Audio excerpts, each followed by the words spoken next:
Hello friends, welcome to Tamil Dina kitchen. இன்றைக்கி நம்ம கிச்சனில் நம்ம எல்லாருக்குமே ரொம்ப ஃபேவரட்டான ஒரு பிரியாணி ரெசிபி தான் பார்க்க போகிறோம். இன்றைக்கி நான் தம் பிரியாணி பண்ண போகிறேன். தம் பிரியாணியில் நிறைய வெரைட்டிஸ் இருக்குது. எங்கள் வீட்லேயும் வெரைட்டிஸ் செய்வாங்க. அதில் நான் ஒரு வெரைட்டி உங்களுக்கு செஞ்சு காட்டுறேன். வாங்க எப்படி பார்க்கலாம். இதுக்கு தேவையான பொருட்கள் என்னென்னு பார்த்துடலாம்.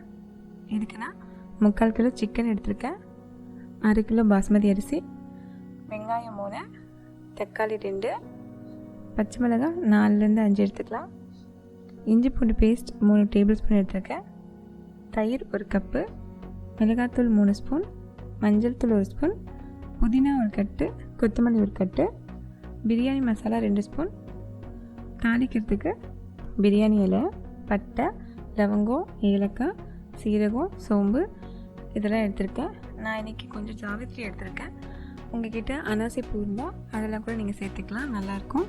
அப்புறம் எண்ணெய், உப்பு தேவையான அளவு, நெய் 3-4 ஸ்பூன், எலுமிச்சப்பழம் பாதி எடுத்திருக்கேன், புதினாவை கிள்ளி வச்சுருக்கேன், கொத்தமல்லியை கட் பண்ணி வச்சுருக்கேன், தக்காளி வெங்காயத்தை இந்த மாதிரி நீல வாக்கில் கட் பண்ணி வச்சுக்கோங்க.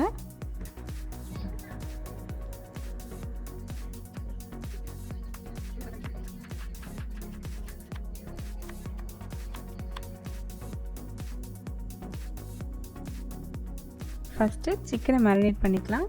சிக்கனை மேரினேட் பண்ணுறதுக்கு நான் மஞ்சள் தூள் ஆட் பண்ணிக்கிறேன், அப்புறம் தயிர் ஆட் பண்ணிக்கலாம், மிளகாத்தூள், உப்பு, இஞ்சி பூண்டு பேஸ்ட்டு இது எல்லாத்தையும் சேர்த்து நல்லா கலந்து விட்டுடலாம். இது ஒரு 1/2 அன் ஹவர் அப்படியே ஊறணும்.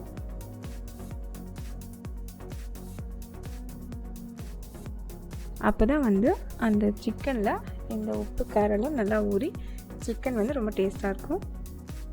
அரிசியை வெதுவெதுப்பான தண்ணியில் ஊற வச்சிடலாம். அரிசி ஒரு 1/2 அன் ஹவர் ஊறட்டும். ஊற வைக்கிறதுக்கு முன்னாடி இதை கழுவி வச்சுடுங்க. ஏன்னா ஊறின பிறகு கழுவுனிங்கன்னா அரிசி உடைஞ்சிரும்.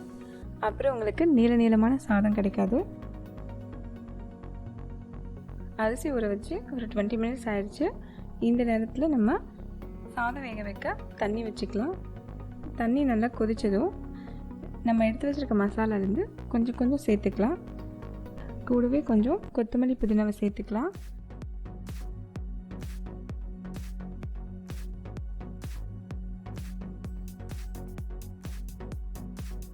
கொஞ்சமாக எண்ணெய் சேர்த்துக்கலாம். அப்போ தான் சாதம் ஒன்றோட ஒன்று ஒட்டாமல் தனித்தனியாக வரும்.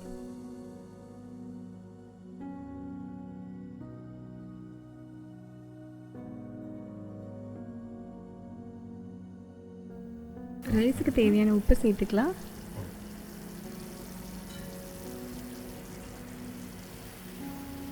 இப்போது அரிசி ஆட் பண்ணிக்கலாம். அரிசி இந்த மாதிரி 80% குக் ஆகணும். இப்போ நாம் இந்த தண்ணியை வடிச்சிடலாம்.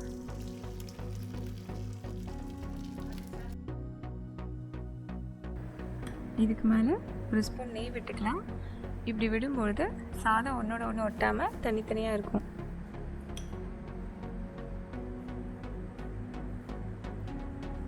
இப்போ நாம் இந்த பிரியாணிக்கு தேவையான கிரேவி ரெடி பண்ணிடலாம்.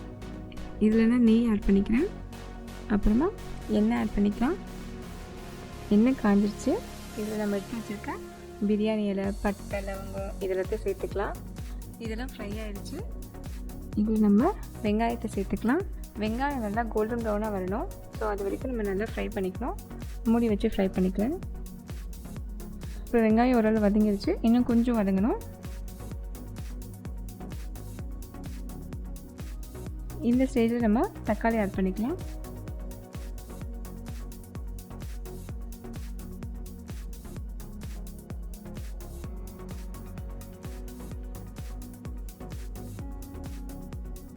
தக்காளி ஓரளவு வதங்கிடுச்சு. இப்போ இதில் கொஞ்சம் புதினா ஆட் பண்ணி வதக்கிக்கிறேன்.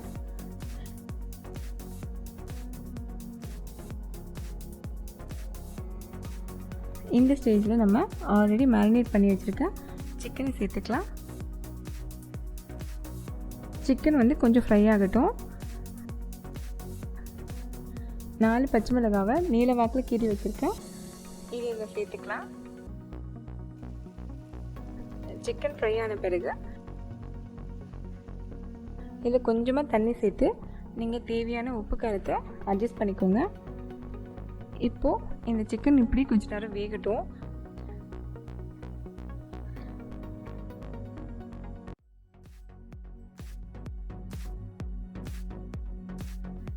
சிக்கன் ஆல்மோஸ்ட் வெந்துருச்சு. இந்த ஸ்டேஜில் வந்து நம்ம எடுத்து வச்சிருக்க பிரியாணி மசாலா சேர்த்துக்கலாம்.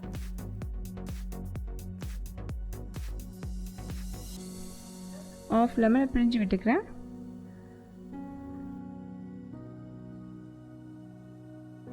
அவ்வளோதான், கிரேவி ரெடி ஆயிடுச்சு.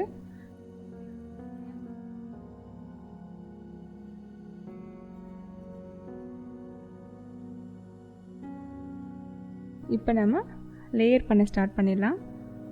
நான் வந்து அகலமான பாத்திரம் எடுத்திருக்கேன். நான் ஒரு லேயர் தான் இன்றைக்கி பண்ண போகிறேன். நீங்கள் உங்கள் வீட்டில் பண்ணும்போது சின்ன பாத்திரமாக எடுத்துக்கோங்க.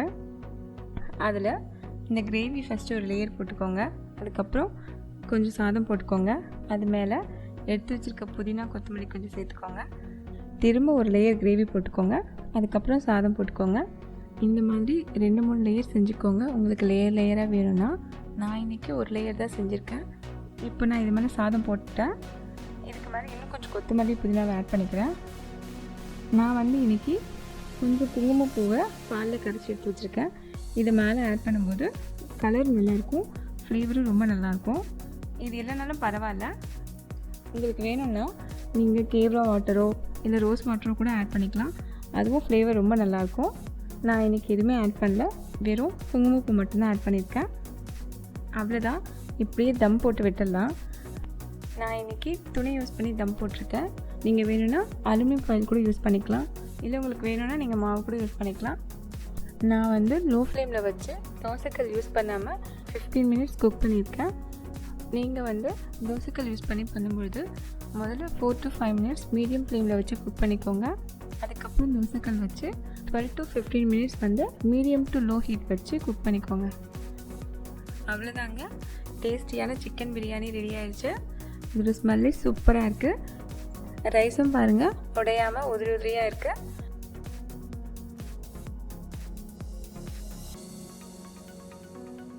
இந்த பிரியாணியை நீங்கள் கண்டிப்பாக உங்கள் வீட்டில் ட்ரை பண்ணி பாருங்கள். எப்படி இருக்குன்னு கீழே கமெண்ட்டில் சொல்லுங்கள். இந்த வீடியோ உங்களுக்கு பிடிச்சிருந்துச்சுன்னா லைக் பண்ணுங்கள், உங்கள் ஃப்ரெண்ட்ஸ்க்கும் ஷேர் பண்ணுங்கள்.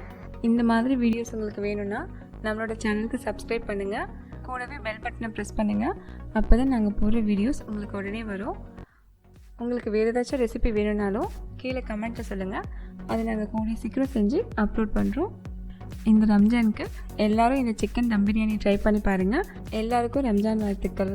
ஓகே ஃப்ரெண்ட்ஸ், தேங்க்ஸ் ஃபார் வாட்சிங். அடுத்த வீடியோவில் மீட் பண்ணலாம்.